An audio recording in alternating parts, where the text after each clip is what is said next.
Selamat siang Ibu Rina dan teman-teman semua.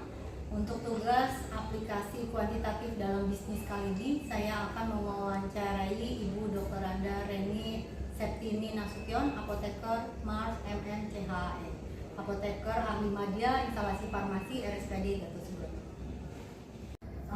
Ibu izin saya kesempatan kali ini meminta pendapat Ibu tentang pengaruh pelatihan lingkungan kerja dan motivasi terhadap kinerja pegawai instalasi RSPAD. Boleh, ya silakan. Apa yang mau ditanya, Dava?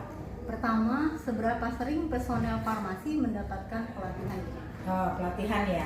Kalau pelatihan itu kan sebenarnya ada dua ya, ada pelatihan teknis dan non teknis.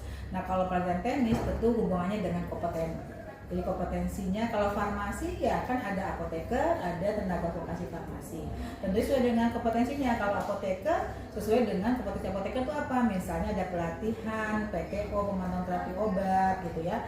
TTVK apa? Misalnya pelatihan tentang verifikasi resep. Nah kalau yang non teknis itu pendukung sebenarnya. Pendukung itu yang mendukung pekerjaannya kita di rumah sakit. Contohnya apa sih? Misalnya komunikasi efektif, karena kita kan berhubungan dengan pasien ya, kita memberikan informasi obat kepada pasien harus dengan komunikasi yang baik.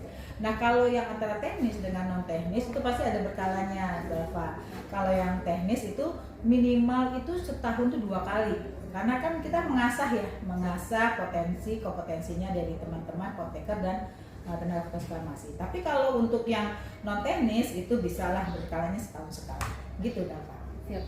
Ya. Jadi emang komunikasi penting banget dengan pasien ya Bu Penting ya? banget. Namanya ada komunikasi medis. Gimana tuh kalau misalnya komunikasi medis itu kan kalau pasien itu kan orang yang sakit ya. Artinya dia perlu kita rasa empati kita kepada pasien. Itu bukan suatu obat. Jadi obatnya pasien bisa cepat sembuh itu dengan komunikasi efektif yang baik gitu. Ya. Berikutnya Bu, bagaimana kriteria instalasi farmasi memilih personel yang akan mengikuti pelatihan? Iya, kita lihat sih sebenarnya ada beberapa yang memang harus kita programkan karena itu kan menyangkut dengan satu dana tentunya ya kalau pelatihan. Kita lihat kebutuhan kompetensi. Contoh misalnya kita membangun aseptic dispensing, kan kompetensinya teman-teman yang melakukan handling setotoksik harus ada. Jadi itu yang diutamakan prioritas. Atau apa misalnya pengembangan profesi, misalnya seorang yang akan menduduki suatu unit atau depo, kalau kita namanya depo yang berbeda, misalnya dari rawat jalan ke ICU. Nah di ICU itu kan perlu penambahan kompetensi pelatihan, misalnya pelatihan bagaimana membaca cairan untuk pasien-pasien yang intensive care. Nah itu perlu pelatihan. Jadi segalanya itu punya kriteria, Dava, seperti itu. Jadi bisa langsung berguna izin ya? Iya, bisa langsung diimplementasikan di mana teman-teman farmasi untuk bekerja gitu. Untuk setelah pelatihan Bu, apakah terdapat perubahan langsung? Ya, kalau perubahan secara langsung mungkin dirasakannya kalau kita melihat seseorang yang kita diberikan pelatihan itu tentunya dia harus mengimplementasikan ilmu yang didapat, lalu diimplementasikan di tempatnya. Setelah itu memang harus ada yang memonitor atau mengevaluasi, mentornya gitu loh, Dava. Misalnya nih saya ditugaskan untuk melakukan pelatihan dispensing interior. Di atas saya ada apoteker penanggung jawabnya. Nah apoteker penanggung jawab itu tentunya memonitor pekerjaan saya. Oh benar nggak nih sesuai teori yang didapat? Seperti itu Dava. Ya. Berikutnya tentang lingkungan kerja. Ya. Gimana? Bagaimana instalasi farmasi mengelola lingkungan kerja agar personil tetap nyaman? Nah, satu benar paling utama itu adalah sarana prasarana kita harus dukung. Apa? Karena kita hubungannya dengan obat, tentunya pencahayaan ventilasi nih, lampu ya harus terang supaya kita nggak salah mengambil obatnya. Lalu apalagi kebersihan, ya kerapihan, karena itu hubungannya dengan obat. Jadi tentunya kerapihan dan kebersihan juga harus dijaga. Suhu penyimpanan paling penting karena obat, kita hubungan dengan obat itu sangat riskan kalau suhunya itu di luar dari intervalnya gitu ya.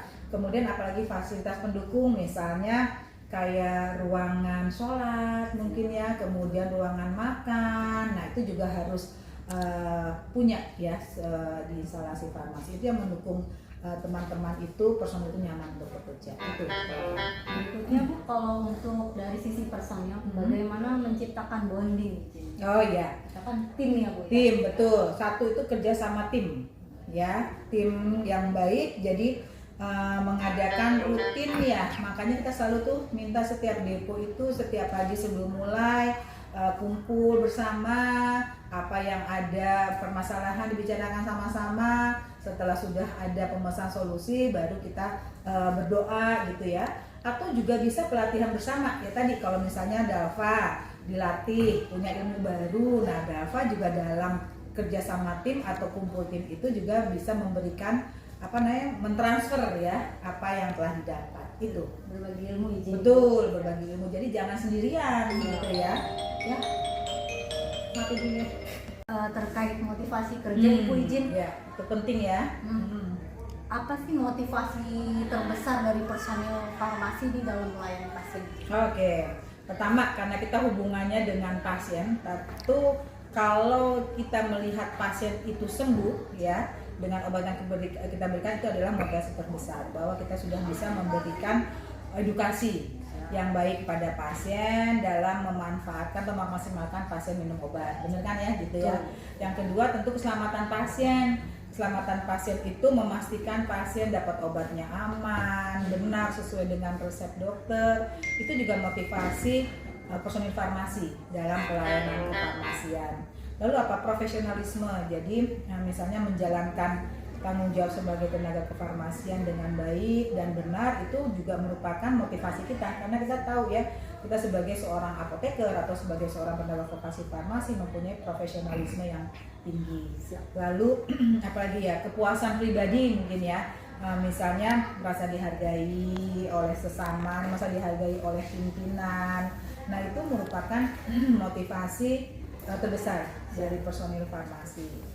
Kemudian apalagi kontribusi sosial, misalnya kita ini merasa bagian terpenting juga dalam menyehatkan pasien yang berobat di rumah sakit.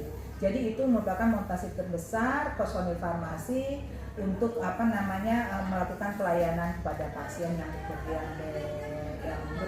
berobat ya ke rumah sakit kita gitu.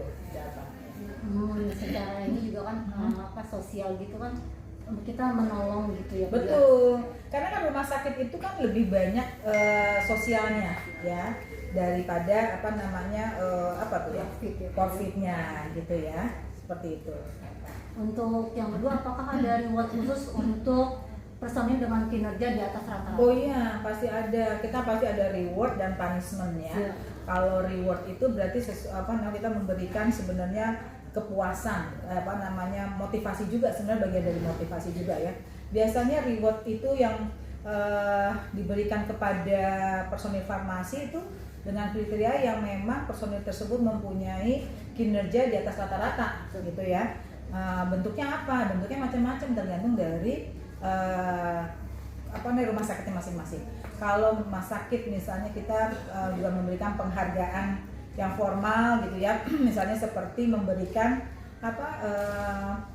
pegawai terbaik ya, predikat pegawai terbaik gitu ya dari instalasi farmasi gitu ya, karena dia misalnya dia apelnya rajin gitu ya, kemudian juga dia masuk kerjanya sesuai dengan aturan, kemudian juga dia tidak pernah mempunyai salah gitu ya, itu dikasih penghargaan formal. Mungkin juga pernah ada beberapa rumah sakit yang memberikan dalam bentuk insentif ya, jadi misalnya dia bagus nih kerjanya, poinnya ditambahin gitu ya, itu bagian dari reward gitu ya. Atau juga kesempatan pengembangan, misalnya gini, dia nih bagus ya, taat pada aturan, kemudian kita memberi kesempatan dia untuk melakukan pengembangan profesionalnya gitu, pendidikan, pelatihan gitu. Kita utamakan tuh yang kayak gitu, Dalva ya, itu sebagai reward khusus di bidang bagi personil. Jadi kan memotivasi teman-teman untuk berbuat yang sama, yang terbaik seperti dia gitu ya. Jadi itu bagian dari motivasi juga sih sebenarnya gitu ya. Bu izin untuk terakhir, Menurut Ibu nih di antara 3 ini apakah ada yang dominan mempengaruhi kinerja? Dari 3 ya, dari Ya. lingkungan, tadi apa sih? Lingkungan, Pola kerja dan motivasi. Yang paling penting menurut saya itu adalah yang paling ini yang dominan ya. Iya. Itu tentunya adalah motivasi. Motivasi kerja itu merupakan faktor yang paling dominan. Kenapa? Karena tentunya kemauan pegawai, ya, motivasi dari pegawai untuk menerapkan pengetahuan, keterampilan, kemudian untuk melakukan disiplinan, ketelitian, kemudian tanggung jawab itu merupakan hal yang krusial di instalasi farmasi, ya kan? Jadi pegawai yang termotivasi akan tetap bekerja dengan baik meskipun fasilitas terbatas. Kalau menurut saya itu motivasi yang paling terutama ya. Nah kalau untuk apa tadi lingkungan kerja dengan pelatihan, kalau pelatihan itu tentu hubungan karena dengan meningkatkan kompetensi. Kalau lingkungan kerja itu berfungsi sebagai faktor pendukung. Jadi paling utama itu adalah motivasi, yang kedua adalah pelatihan karena dia sebagai pengembangan kompetensi, yang ketiga itu adalah lingkungan kerja karena sebagai pendukung. Gitu. Ya harus dari diri sendiri ya Bu ya. Betul, dimulai dari diri sendiri. Menolong. Betul, karena kan kita tadi sebagai personil farmasi yang memang merupakan bagian dari kesehatan di rumah sakit, ya, gitu Dava. Sekian Ibu, terima kasih atas waktunya. Terima kasih juga Dava, sama-sama. Mudah-mudahan sukses ya Dava ya. Amin. Selamat siang. Selamat siang.